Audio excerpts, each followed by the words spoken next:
Welcome to know basics. आज हम देखते हैं करंट अफेयर्स 3 दिसंबर 2022 के। इससे पहले हमने 2 दिसंबर तक के करंट अफेयर्स देखे थे, और अगर आपने ना देखा हो तो आप मेरे पुराने वीडियोज़ पर जाएं और पुराने करंट अफेयर्स देख लें।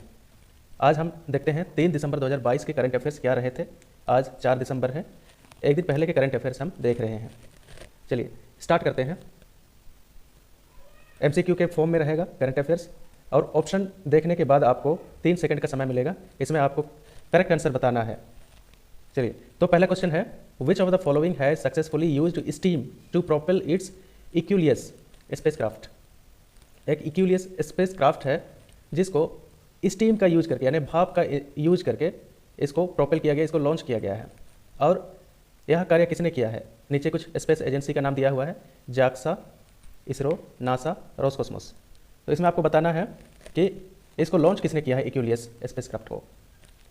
चलिए, आपका टाइम शुरू होता है अब। चलिए, टाइम खत्म हो गया, तो सही आंसर है ए नंबर, जाक्सा। चलिए थोड़ा समझ लेते हैं इस स्पेसक्राफ्ट के बारे में। इक्यूलियस स्पेसक्राफ्ट, इसका फुल फॉर्म है इक्विलिब्रियम लूनर अर्थ 6U स्पेसक्राफ्ट, और यह एक nano satellite of 6U CubeSat format की टेक्नोलॉजी पर बना हुआ है, जो सूर्य के प्लाज्मा का डिस्ट्रीब्यूशन, उसका जो पृथ्वी के चारों ओर सूर्य का जो प्लाज्मा है उसका डिस्ट्रीब्यूशन को मेजर करेगा, और यह समझने की कोशिश करेगा कि यहाँ का एनवायरनमेंट किस तरह से प्रभावित होता है सूर्य के प्लाज्मा से। द प्लाज्मा ऑफ सन के कारण किस तरह से प्रभावित होता है। सूर्य का प्लाज्मा क्या होता है? सूर्य के सरफेस का एटमॉस्फेयर जो होता है, आउटर एटमॉस्फेयर, उसी को कहते हैं सूर्य का प्लाज्मा। ये काफ़ी हॉट एरिया होता है और ये बिखरा हुआ है कई दूर दूर तक, और इसका प्रभाव कहीं ना कहीं पृथ्वी पर पड़ता है, तो उसी को स्टडी करेगा। ठीक है, चलिए, तो इसमें कुछ स्पेस एजेंसियां, दुनिया भर में जो सबसे पॉपुलर स्पेस एजेंसियां हैं उनको देख सकते हैं आप यहाँ पे। कौन कौन है? नासा कहाँ का है? ये USA का है। एसा, यूरोपियन स्पेस एजेंसी, ये यूरोप का है। इसरो आप जानते हैं इंडिया का है। और CNS है, ये चाइना का है। और जाक्सा जापान का है। और एक मैं आपको बता दूँ, रोसकोसमोस, ये रसिया का है। चलिए नेक्स्ट क्वेश्चन पर मूव करते हैं। Which state of India is to start open loop ticketing system for roadways buses. चलिए, तो ओपन लूप टिकटिंग सिस्टम कौन सा स्टेट जो है वो स्टार्ट करने जा रहा है, और देश में यह इस तरह का पहला स्टेट होगा जो ओपन लूप टिकटिंग सिस्टम की शुरुआत करने जा रहा है। आपके पास ऑप्शंस हैं, झारखंड, कर्नाटका, हरियाणा, वेस्ट बंगाल। चलिए, टाइम शुरू होता है अब। चलिए, टाइम की समाप्ति। आपका आंसर हो जाएगा हरियाणा। ठीक है, अब ओपन लूप टिकटिंग सिस्टम के बारे में थोड़ा सा समझ लेते हैं। ओपन लूप टिकटिंग सिस्टम क्या है? ये जो पेपर पास पहले होते थे, टिकट के रूप में आपको कागज़ दिया जाता था, ठीक है, प्रिंटेड टिकट होते थे, उनको रिप्लेस करके अब इसकी जगह पे नई तकनीक आएगी। क्या है ये? नेशनल कॉमन मोबिलिटी कार्ड दिया जाएगा। यानी आपको आप कागज़ का टिकट ना लेकर के आपको क्या दिया जाएगा? NCM कार्ड दिया जाएगा, नेशनल कॉमन मोबिलिटी कार्ड। और इस कार्ड को इशू किया है किसने? AU small finance bank. तो इसने इशू किया है, अब इसी का इस्तेमाल होगा कागज़ के टिकट के जगह पर। और इस टेक्नोलॉजी के अंदर, या इस सिस्टम के अंदर, ओपन लूप टिकटिंग सिस्टम के अंदर क्या क्या शामिल होंगे? NCM कार्ड मिलेगा आपको, इलेक्ट्रॉनिक टिकट इशूइंग मशीन रहेगा, और GPS सिस्टम भी रहेगा। इससे पता चल जाएगा कि आप कहाँ पे हैं और आपको कहाँ का टिकट लेना है। और अब यह धीरे धीरे, अभी तो सिर्फ बसों के लिए चलाया जा रहा है, लेकिन धीरे धीरे अब इसको कई दूसरे क्षेत्रों में भी चलाया जाएगा, जैसे मेट्रो के लिए चलाया जाएगा, रेल के लिए चलाया जाएगा। और अभी वर्तमान में जो है 10 लाख पैसेंजर्स को ये कार्ड दिया जाएगा, NCM कार्ड, और धीरे धीरे ये रेलवे और मेट्रो में भी अप्लीकेबल हो जाएगा। इससे क्या फ़ायदा होगा? इससे ये फ़ायदा होगा कि कागज़ की बचत होगी, जो वेस्ट होता था कागज़, उसकी बचत हो जाएगी। दूसरा, ये काफ़ी फास्ट हो जाएगा, क्योंकि कागज़ का टिकट प्रिंट होने में, डिटेल भरने में काफ़ी टाइम लगता था। अब ये नए सिस्टम के अंदर ज़रा सा भी टाइम नहीं लगेगा, इसमें टाइम की भी बचत होगी। ठीक है, और एनवायरनमेंट को भी नुकसान नहीं होगा। कागज़ हम लोग यहाँ वहाँ फेंक देते थे, जिससे काफ़ी गंदगी फैल जाती थी, और उससे भी हम बच पाएंगे। तो हरियाणा ऐसा पहला स्टेट बन गया है जिसने ओपन लूप टिकटिंग सिस्टम को स्टार्ट करने जा रहा है। चलिए next question. Recently the supreme court suggested to start project GIB। Project GIB start करने की पहल नहीं, सुझाव दिया सुप्रीम कोर्ट ने। तो the project GIB is related to the conservation of which of the following. चलिए, ये आपको ब्लैंक भरना है। तो अभी हाल ही में सुप्रीम कोर्ट ने कहा, किसी स्टेट गवर्नमेंट से रिक्वेस्ट किया कि आप प्रोजेक्ट GIB स्टार्ट करें on the line of project tiger. जैसे प्रोजेक्ट टाइगर चल रहा है टाइगर्स को बचाने के लिए, इसी तरह प्रोजेक्ट GIB भी चलाया जाए एक पार्टिकुलर जीव को बचाने के लिए। और प्रश्न यह है कि प्रोजेक्ट GIB है क्या चीज़, किसके कंजर्वेशन के लिए है? ऑप्शंस हैं एनिमल्स, बर्ड्स, मॉन्यूमेंट्स या फॉरेस्ट। तो चलिए टाइम शुरू होता है, आप टाइम की समाप्ति। आपका सही आंसर है बर्ड्स। चलिए प्रोजेक्ट GIB के बारे में थोड़ी सी जानकारी ले लेते हैं। Project GIB is related to conservation of great Indian bustard. देखिए GIB stands for great Indian bustard. GIB का मतलब क्या है? ग्रेट इंडियन बस्टर्ड, जो कहाँ पे पाया जाता है? ग्रास लैंड वगैरह में पाया जाता है, ठीक है, घास के मैदानों में पाया जाता है ये। और ये एनवायरनमेंट के लिए काफ़ी अच्छा भी होता है यह बर्ड, क्योंकि घास के मैदान में जो भी कीड़े मकोड़े मिलते हैं उनको खा करके घास के मैदान को साफ भी करता है, ठीक है। और इसका IUCN स्टेटस अगर देखें तो IUCN स्टेटस इसका क्या है? क्रिटिकली इंडेंजर्ड कैटेगरी की लिस्ट में इसको रखा गया है GIB बर्ड को। और अब यह एक्सटिंक्ट होने के कगार पर है, मतलब अब यह धीरे धीरे लुप्त होने के कगार पर है, तो इसको बचाना बहुत ही ज़रूरी है। और एट प्रेजेंट अभी 50 से 249 यानी 50 to 249 GIB ही बचे हुए हैं, इसलिए इसका संरक्षण जो है बहुत ज़रूरी है। और राजस्थान और गुजरात में पाया जाता है, या मतलब इंडिया का जो सब कंटिनेंट्स वगैरह हैं इसके आस पड़ोस देशों में भी या नहीं पाया जाता है, या कहाँ पाया जाता है? इंडिया में पाया जाता है, और भी राजस्थान और गुजरात में ही पाया जाता है। और इसको खतरा किससे? सुप्रीम कोर्ट ने ऐसा ऑर्डर क्यों दिया स्टेट गवर्नमेंट को? क्योंकि ओवरहेड पावर केबल ट्रांसमिशन जो लाइन्स जो होती हैं, मतलब बिजली की तारें जो होती हैं ऊपर से जो खींची जाती हैं पोल से होकर के, तो वो इनके लिए बहुत बड़ा खतरा साबित हो गया है। क्योंकि यह बर्ड उसमें जब बैठ जाता है तो बर्ड को करंट लग जाता है और इसकी मौत हो जाती है। तो इसीलिए सुप्रीम कोर्ट ने कहा स्टेट गवर्नमेंट को कि आप ओवरहेड पावर ट्रांसमिशन लाइन्स को हटा करके आप उसकी जगह पर आप ज़मीन के नीचे से आप ट्रांसमिशन लाइन ले जाएं, ताकि बर्ड्स को खतरा किसी तरह का ना हो। मतलब राजस्थान और गुजरात में जो है ओवरहेड पावर ट्रांसमिशन लाइन्स काफ़ी ज़्यादा संख्या में है, और वो भी उस एरिया में जहाँ पे GIB बर्ड हैबिटेट करते हैं।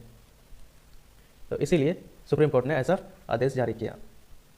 चलिए नेक्स्ट क्वेश्चन देखते हैं। Recently a report on maternal mortality ratio MMR was released by Registrar General of India. MMR is maternal death against। चलिए तो अभी हाल में ही रजिस्ट्रार जनरल ऑफ इंडिया जो है इसने MMR की पर एक रिपोर्ट जारी किया, ठीक है। MMR मतलब मैटरनल मोर्टेलिटी रेशियो। तो इस पर एक रिपोर्ट जारी किया और ये कहा कि इंडिया की जो MMR है वो काफ़ी डिक्लाइन कर गई है, मतलब नीचे खिसक गई है ना। तो क्वेश्चन है कि MMR एक्चुअली होता क्या है? MMR तो आप समझ ही रहे हैं कि मैटरनल डेथ मतलब माताओं की मृत्यु, ठीक है। तो कितने माताओं की मृत्यु हो जाती है एक साल के अंदर, जिसको MMR कहते हैं। क्वेश्चन यही है कि कितने शिशुओं के जन्म पर कितने माताएं मर जाती हैं, मतलब एक साल के अंदर कितने शिशु जन्म लेते हैं और माँओं की मृत्यु हो जाती है, वो भी कैसे? शिशु लाइव बर्थ एनुअली, ठीक है, मतलब जिंदा शिशु जो जन्म लेते हैं, इन्फेंट्स जो जन्म लेते हैं बच्चे, तो उसकी तुलना में कितनी माताओं की मृत्यु हो जाती है, यही है MMR। तो आपको बताना है कि कितने लाइव बर्थ्स होते हैं एनुअली जिसके अगेंस्ट माताओं की मृत्यु हो जाती है, ठीक है। चलिए तो ऑप्शंस हैं 1000 live births annually, 10,000 live births annually, 1 lakh live births annually, 10 lakh live births annually. तो आपको बताना है कि क्या 1000 लाइव बर्थ्स एनुअली के अगेंस्ट माताओं की मृत्यु हो जाती है, ठीक है। तो यही आपको बताना है। चलिए तो ऑप्शन आपने देख लिया, अब टाइम शुरू होता है, टाइम की समाप्ति। चलिए आंसर देखते हैं क्या है। 1 लाख लाइव बर्थ्स एनुअली, मतलब एक साल के अंदर 1 लाख लाइव बर्थ होते हैं और उसके अगेंस्ट कितनी माताएं मर जाती हैं, कितनी माताओं की मृत्यु हो जाती है, उसी को कहते हैं MMR। आई होप आप समझ गए होंगे। चलिए थोड़ा सा रिपोर्ट के बारे में हम थोड़ी जानकारी ले लेते हैं। देखिए रिपोर्ट में ये आया है कि MMR जो है इंडिया में काफ़ी डिक्लाइन कर गई है। जहां 2014-16 के बीच 130 माताओं की मृत्यु हो गई थी 1 लाख लाइव बर्थ्स के अगेंस्ट, वहीं 2018-20 में ये घट करके 97 हो गई, मतलब ये अच्छी खबर है कि अब कम माताएं मर रही हैं 1 lakh life birth of infants के अगेंस्ट। इसी तरह दूसरा क्या था, दूसरा पॉइंट, नेशनल हेल्थ पॉलिसी यानी NHP टारगेट, जो इंडिया का जो NHP टारगेट है, जिसमें ये प्रोविज़न है कि 1 लाख लाइफ बर्थ्स के अगेंस्ट माताओं की मृत्यु को 100 से नीचे ले आना है। मतलब जब 1 लाख लाइफ बर्थ्स होंगे तो उसमें माताओं की मृत्यु की जो संख्या है वो 100 से कम होनी चाहिए। ये NHP का टारगेट है, ठीक है। तो इसको अचीव कर लिया है इंडिया ने, क्योंकि अब सिर्फ 97 माताएं मरी थी 2018-20 के बीच, ठीक है। अब SDG का टारगेट क्या है? SDG का टारगेट है 70, है ना, 70 पर लाख लाइफ बर्थ्स। SDG का टारगेट तो और इससे थोड़ा सा और बढ़िया है और अच्छा है, मान सकते हैं, क्योंकि NHP का टारगेट है 100 पर 1 लाख लाइफ बर्थ्स और SDG का टारगेट है 70 पर लाख लाइफ बर्थ्स, ठीक है। मतलब अब हमें बढ़ना है SDG टारगेट की ओर, हमें माताओं की मृत्यु को कम करके 70 तक लाना है, 70 से भी नीचे लाना है। अब इंडिया का थोड़ा सा पर्सपेक्टिव देख लेते हैं। असम में जो है सबसे ज़्यादा हाईएस्ट मोर्टेलिटी रेट होता है, ठीक है। सबसे ज़्यादा माताएं कहाँ मरती हैं? असम में 195 है MMR। इसके बाद MP में जिसका 173 है, UP का 167 है। केरला में सबसे कम MMR है, मतलब लोएस्ट MMR है केरला का, जहाँ पे सिर्फ 90 पर लाख लाइफ बर्थ्स है, मतलब सिर्फ 90 माताएं मरती हैं, ठीक है। इसके बाद महाराष्ट्र का है और तेलंगाना का है। तेलंगाना सॉरी यहाँ पे 36 होना चाहिए था। चलिए नेक्स्ट हम देखते हैं, what is India's rank in the ICAO global aviation safety ranking. अब ICAO global aviation safety ranking में इंडिया का रैंक क्या है, क्वेश्चन यही है। तो ऑप्शंस हैं 41, 45, 48 या 51। ICAO ये क्या है? इंटरनेशनल सिविल एविएशन ऑर्गेनाइजेशन, ठीक है, जो रैंक करती है कि कहाँ पे सिविल एविएशन की स्थिति क्या है। तो ऑप्शन शुरू होता है अब। चलिए टाइम की समाप्ति। आपका आंसर है 48। थोड़ी सी देख लेते हैं रिपोर्ट के बारे में। फाइंडिंग में क्या आया कि इंडिया का जो रैंक है 48 है। रैंक 1 में सिंगापुर है, मतलब सिंगापुर में हवाई जहाज़ों की स्थिति सबसे अच्छी है, मतलब वहाँ पे दुर्घटनाएं कम होती हैं, टाइम पर प्लेन्स चलते हैं, ठीक है। और इसके बाद है UAE, साउथ कोरिया, सेकंड और थर्ड रैंक इनको मिला है। इसके बाद चाइना का इंडिया से थोड़ा सा बुरा है, 49 है। चलिए next question, who is to assume the chairmanship of the Wassenaar arrangement. Wassenaar arrangement 2023 में वासेनार अरेंजमेंट की अध्यक्षता किसके पास आने जा रही है, ठीक है। वासेनार अरेंजमेंट क्या है ये हम देखेंगे, लेकिन फिलहाल क्वेश्चन पर ध्यान दीजिए। चलिए आपके पास ऑप्शंस हैं इंडिया, चाइना, रसिया, जापान। काउंटिंग शुरू होता है अब।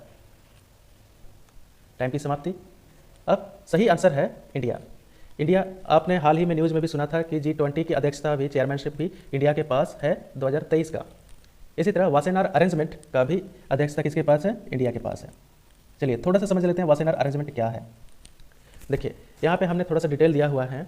वासेनार अरेंजमेंट एक मल्टीलैटरल एक्सपोर्ट कंट्रोल रिजीम होता है, MECR। ये क्या करते हैं? ये लाइक माइंडेड कंट्रीज़ का एक ग्रुप होता है जो भी सप्लाई करते हैं हथियार वगैरह, उनका एक ग्रुप होता है और इस ग्रुप में 42 मेंबर्स हैं, ठीक है। इनका ऑब्जेक्टिव क्या होता है? कन्वेंशनल आर्म्स को या फिर डुअल यूज़ वाले गुड्स एंड टेक्नोलॉजी को कंट्रोल करना। मतलब जो भी केमिकल वेपन्स हो गए, आपके बायोलॉजिकल वेपन्स हो गए, तो इस तरह के वेपन्स की सप्लाई को रोकना या फिर इसके प्रसार को रोकना, मतलब ये फैल ना सकें और ज़्यादा वेपन्स जो हैं, लेदल वेपन्स जो हैं जिससे ह्यूमन लाइफ को खतरा होता है, इस तरह के वेपन्स को फैलने से रोकें, यही इनका ऑब्जेक्टिव होता है, ठीक है। डुअल यूज वाले जैसे यूरेनियम का डुअल यूज़ है, ऊर्जा के लिए भी इसको यूज करते हैं और इस बॉम्ब्स वगैरह बनाने के लिए भी इसको यूज करते हैं। तो इस तरह के गुड्स को क्या करना? रोकना, मतलब इनके प्रसार को रोकना, प्रोलिफरेशन को रोकना। तो इंडिया के पास इसका क्या आने जा रहा है? प्रेसिडेंटशिप या चेयरमैनशिप। दूसरे रिजीम देखते हैं, WA तो ये है, फिर दूसरे रिजीम क्या क्या है? इसी तरह के रिजीम्स हैं।